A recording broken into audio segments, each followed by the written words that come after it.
Hello, and welcome to Class 25 on in-group epistemic distortion. This is a topic we introduced at the end of the previous section. We had been talking in that section about reasoning with sources and when to trust information from other people. The last class introduced the idea of believing to belong as a reason why many people distrust certain sources. So, many groups have belief requirements for membership. Religions are an obvious example. If you want to be a member of a religion and get all of the social benefits that come with that, you typically have to believe the tenets of that religion. Some religious groups are more picky about this than others. This leads to a situation where people believe things not because of the evidence, but because believing those things is a way of announcing your membership in a group. Furthermore, it turns out that espousing really unusual beliefs is a good way of dramatizing just how loyal you are to your group. And this gets us to the point where denying established scientific truths become a good way of demonstrating your piety. So this is an entryway into discussing situations where group dynamics can interfere with the proper acquisition of knowledge. In this unit, we are expanding on this idea, talking about the incredibly wide variety of ways that group dynamics can interfere with knowledge creation. I honestly feel like one of the lessons here is that there are many more ways to mess things up than there are to get things right. Maintaining a community that can actively discover truths about the world, like a scientific community, is really quite an achievement. So I'm using the term in-group epistemic distortion as a generic catch-all for all the problems that can come up that interfere, that can come up in group dynamics that can interfere with the creation of knowledge. As I said before, you can think of this as groupthink, but often people just use the term groupthink more narrowly to refer to the way that people in a group can all fall into the same belief and not question it. And that's really only one aspect of the phenomenon that I'm thinking about, and it isn't even a particularly well-defined one. What I'm trying to do here is be more explicit about all the dynamics that are at work and how it is that this phenomenon comes about causally. So to start with, I defined in-group epistemic distortion as collection of misleading arguments, cognitive biases, and abusive social strategies that cause people to adopt and stick to radically unjustified beliefs. On one level, in-group epistemic distortion spans all of the different ways of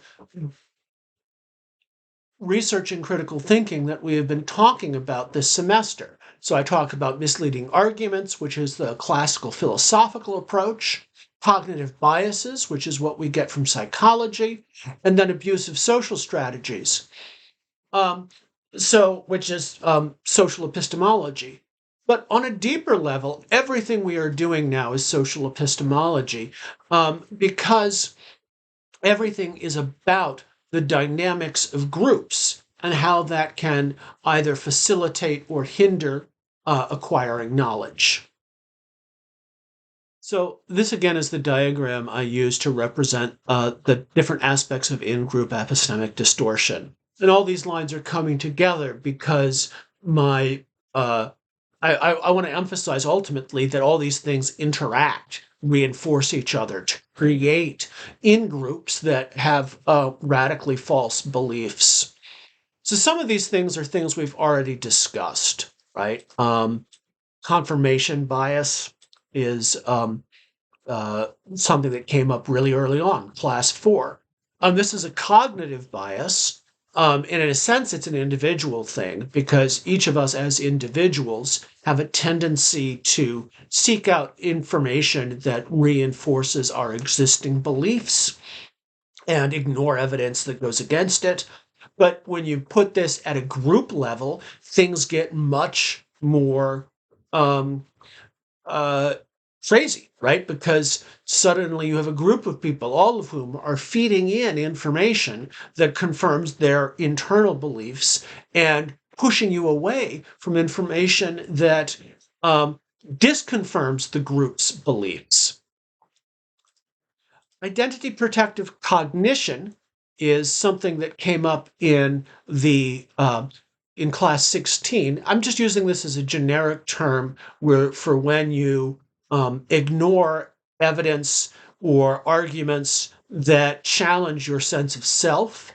And since the kinds of in-groups we're looking at are groups where you personally identify with the group. Again, a religion is an example, but there are plenty of others, a political party, even a fandom, right? It's part of your identity that you are a member of this group. And therefore, identity protective cognition is going to shield you from certain kinds of information that challenge your sense of what it means to be a member of this group.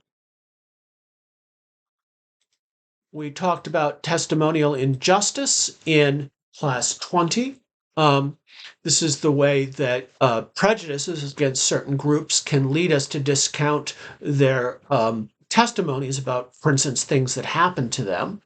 This is also going to be a part of in-group epistemic distortion, and particularly the kinds of things we're talking about now, in this class, evidential preemption, because what happens is members of the outgroup are systematically distrusted. So, you come to think, if you are a member of one religion, that members of another religion are unreliable. So believing to belong is what we just discussed, where the group has, in fact, belief requirements on membership. Today, we are going to be talking about evidential preemption and echo chambers, and how a cult-like atmosphere can be created. And this is actually something the reading was from T. Nguyen, and the term cult is actually the term he uses. In the class after this one, we're going to be discussing more factors that come up actually specifically in cults, various forms of cognitive dissonance, right? So this is all going to be in the next class.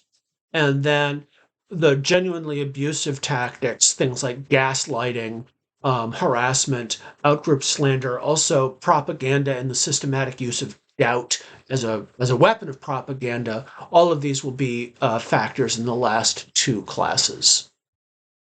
So to discuss Nguyen's essay, I'm going to switch back to a video I recorded earlier that starts with a tweet that I thought was funny and appropriate. Bama Fangirl tweeted, "Y'all remember before the internet that people thought the cause of stupidity was a lack of access to information? Yeah, it wasn't that." Now, I'm old enough that I remember, in fact, the tech boom of the 90s, all of the promises made about human enlightenment that would be brought about by access to information. And, well, yeah, that hasn't happened. And some of that was predictable because access to information is also access to disinformation.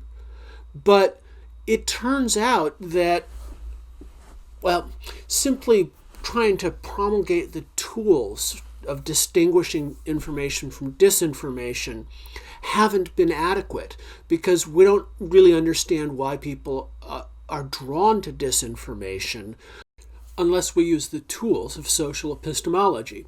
So this essay by Nguyen was one of the first essays that really began to convince me that this was an important issue to pursue and to use in shaping my classes.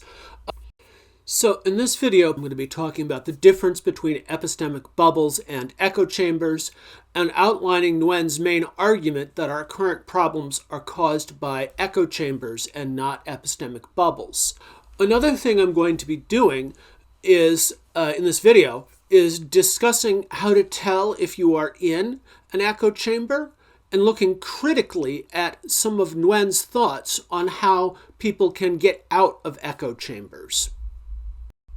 So the first main insight of Nguyen's paper is that there's a difference between epistemic bubbles and echo chambers, and that a lot of people writing about current political conflicts have not distinguished these two ideas when they really need to.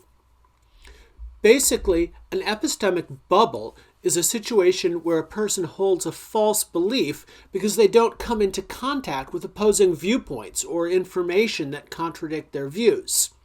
So just remember, the definition of epistemology is the study of knowledge, what it is and how to get it.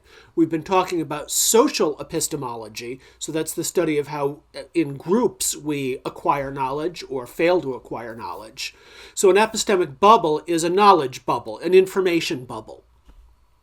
And so complaints about information bubbles is the sort of thing that you see a lot of people writing about social media voicing. One of our main the claim is that our main social media feeds are all tailored to our politics, and so we never get to hear other voices, other sides of the debate, and that makes us polarized, and that is why people claim so many people are angry all the time. Nguyen points out that this is actually very different than an echo chamber. In an echo chamber, people do hear voices from the other side, but they discount them because they don't trust them. The problems that we are facing really come from echo chambers, not epistemic bubbles. So bottom line, an epistemic bubble is when you don't hear the people from the other side. An echo chamber is what happens when you don't trust people from the other side. Most people writing on contemporary politics aren't making this distinction, so that they think people are in epistemic bubbles when they really are in echo chambers. A lot of what Nguyen is doing here is drawing on a 2008 book by Jameson and Capella that's called Echo Chamber. It is about Rush Limbaugh and right-wing media in general. And the book documents how people like Limbaugh and Fox News systematically cultivate distrust in other news and information sources. They don't isolate people from these sources, however. They and their followers routinely read and quote people who disagree with them, but they do this in order to denounce them as liars and deceivers. So again, the issue here isn't about contact, it's about a lack of trust. And one of the things that actually happens here is the development of what Nguyen labels a disagreement reinforcement mechanism. That's fancy. It's got some other names. But the basic idea here is that if you really want to get people loyal to you and distrustful of other people, you want to give them a set of beliefs that will make them treat any contradictory evidence as more evidence for their own worldview. So what they say is that Limbaugh says, the liberal media is going to lie to you. This is a thing the liberal media is saying. This is a lie. And so when his followers encounter these statements, it actually proves Limbaugh correct because he made this prediction about how the liberal media would distort their views.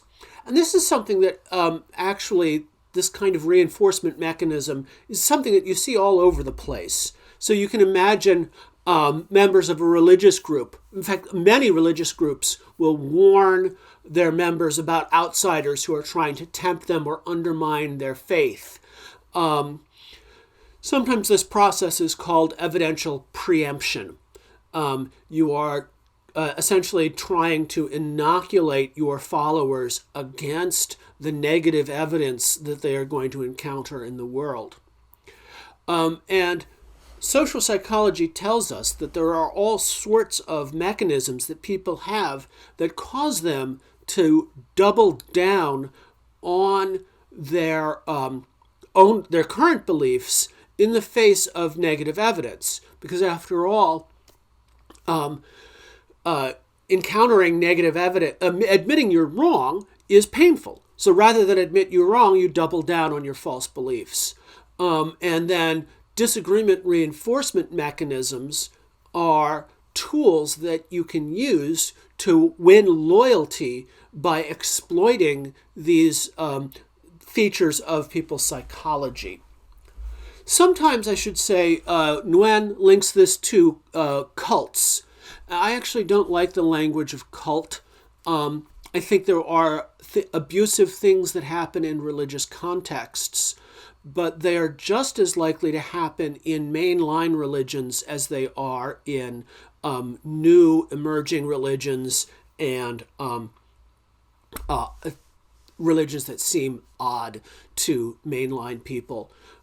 So I rather than talking about cults, I much prefer to talk about religious abuse. And the use of disagreement reinforcement mechanisms happens in religious abuse situations, both in mainstream religions and in unusual religions. Okay, so an echo chamber. Actually, in this version of the article, Nguyen creates a more detailed definition of an echo chamber. This article is actually an extension of a more popular article that he wrote for the online magazine Eon. This one extends it and makes it more academic, more suitable for a college audience rather than a popular audience. The original article is called Why It's as Hard to Escape an Echo Chamber as It Is to Escape a Cult. But in any case, one of the things he adds in this extended version is a more detailed look at what it means to be in an echo chamber. And so the basic property is the first one that I list here. An echo chamber creates a significant disparity of distrust between members and non-members, right? You are in an echo chamber if there's a group of people that you systematically distrust that are outside of your group. And the echo chamber will exclude non-members through epistemic discrediting, that is, saying that they're not trustworthy, while simultaneously amplifying the members' epistemic credentials. So the constant message in an echo chamber is, you cannot trust outsiders, but you can trust us absolutely. And another important feature here is that this echo chambers work for groups where having certain beliefs is a prerequisite for membership in the group. So you can think about how, there are all sorts of different human groups out there. And some of them you just belong to whether you like it or not, and it doesn't matter what you believe. So racial groups are like that. If you are born black or white, everyone is going to categorize you. You can try and opt out of it, but you'll get a lot of resistance, and there are no belief requirements for being in the group. Religions, on the other hand, typically have belief requirements for being in them, and so do echo chambers, right? And the unique thing about echo chambers is that not only are there beliefs that you have to be in the group, but those very beliefs are the things that amplify the distrust between in-group members and out-group members. So if you're, so you can think about this in a religious context. If your religious sect teaches that you've got things to learn from members of all religions, then that's not a disagreement reinforcement mechanism. That's not an echo chamber. That is a sign that you're not in a dysfunctional or abusive context. Whereas if it becomes core to being a member of your religion that you distrust members of other religions, that is a sign of, among other things, religious abuse, but also an echo chamber. So I think actually this gives us the first hint on how we can tell when we are in an echo chamber. Nguyen mentions that echo chambers can create runaway credence levels for approved individuals. That's kind of fancy, but what that just means is the reinforcement mechanisms lead you to trust the leaders more and more and more, and eventually you wind up having infinite trust in them. In healthy epistemic communities, that is, healthy communities of knowers, there is something like an upper ceiling on the credence level afforded to any individual. That is, there's an upper limit to how much you're ever going to put your boundless faith in someone, right? Any one individual. And this is because your trust in other people as sources of knowledge is spread widely across many different kinds of individuals, and this allows you to get input from many different kinds of individuals, and more importantly, to be willing to consider it fairly. So that's the difference between epistemic bubbles and echo chambers. The next step is to understand why echo chambers and not epistemic bubbles are the major problem we're facing. But before we do that, we need to say a little bit about how epistemic bubbles and echo chambers are broken down, are gotten rid of. I'll be returning to this at the end of the video when I have more to say about escaping an echo chamber. But right now, I just want to provide the initial contrast, right? So basically, to pop an epistemic bubble, all you need to do is expose people to the required information, the outside sources that they haven't been previously exposed to. To get rid of an echo chamber, you need to do something far more complicated. You need to rebuild trust. Actually, I think Nguyen is a little optimistic when he says that all you need to do to pop an epistemic bubble is expose people to outside information.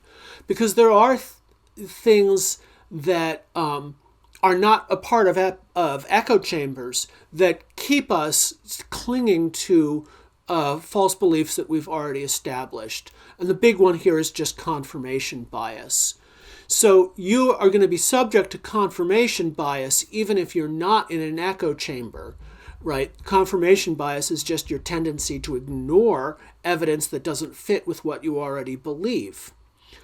The echo chamber is a social structure that is constantly reinforcing your natural confirmation bias. But even in the absence of an echo chamber, you're still going to be subject to confirmation bias. Nevertheless, I think Nguyen is basically right that it is significantly easier to pop an epistemic bubble than it is to escape an echo chamber, because in an echo chamber, you've got all of those individual factors like confirmation bias that are being exploited and reinforced by the leadership of the group that you are in. To break through an echo chamber, you need to rebuild trust. You can't this can't be done with information. It can't be done with argument. Ultimately, and this is why I think this is a problem for critical thinking courses, it can't be done with reason alone. And so Nguyen relies on one particular story of a white supremacist who was deprogrammed, essentially weaned away from his white supremacist upbringing by consistent, persistent, generous outreach by Jewish people at his college. There are other stories that in other situations that are very similar. So during the early part of the 21st century, during the aughts, there was a lot of research, not a lot, there was some research on deprogramming Islamic radicals. This was obviously something that the U.S. government had a big interest in. And the consistent result was that you needed to give people something emotionally that replaces what belief in violent jihad used to do for them. This is actually, and this is true for conspiracy theories. It's true for QAnon.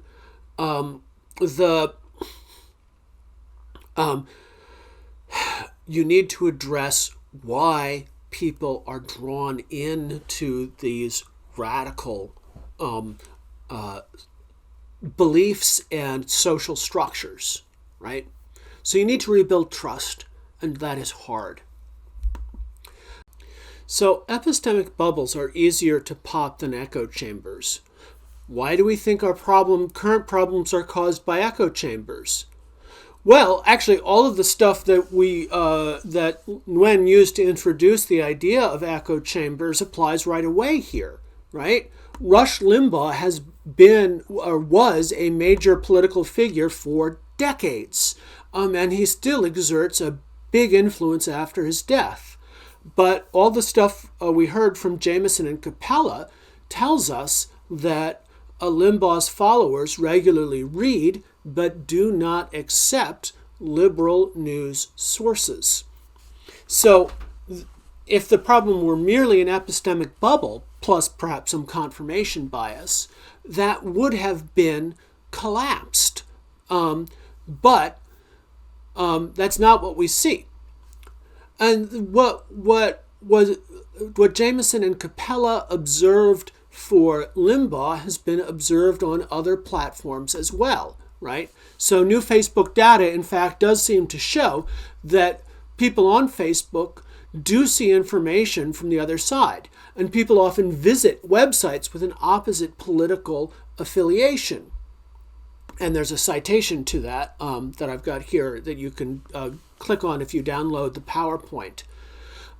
So what we're seeing here is not an interruption in the flow of information. It is a lack of trust. And we can go ahead and now put this argument in standard form, right? Epistemic bubbles can be popped by exposure to contradictory evidence and argument. Facebook users, that's premise one. Premise two, Facebook users and Rush Limbaugh fans are routinely exposed to contradictory evidence and arguments. Premise three, Facebook users and Rush Limbaugh fans remain politically polarized.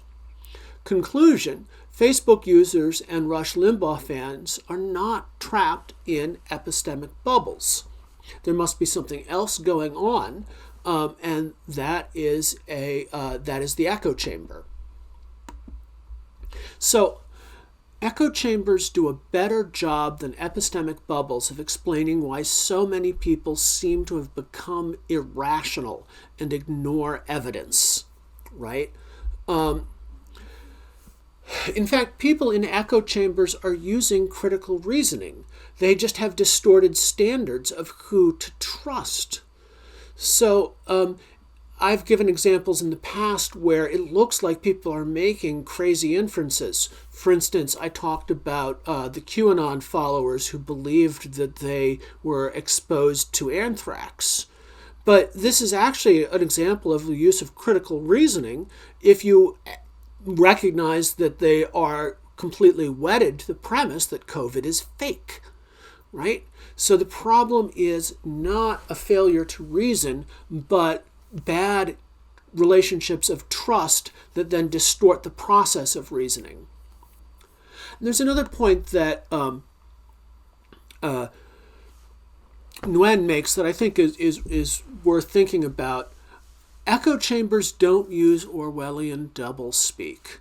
So I don't know if you were made to read 1984 or any George Orwell in high school or other classes.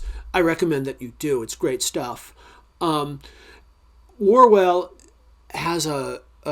spends a lot of time criticizing bureaucratic language for hiding atrocities, and in particular he's thinking about Stalin and Hitler.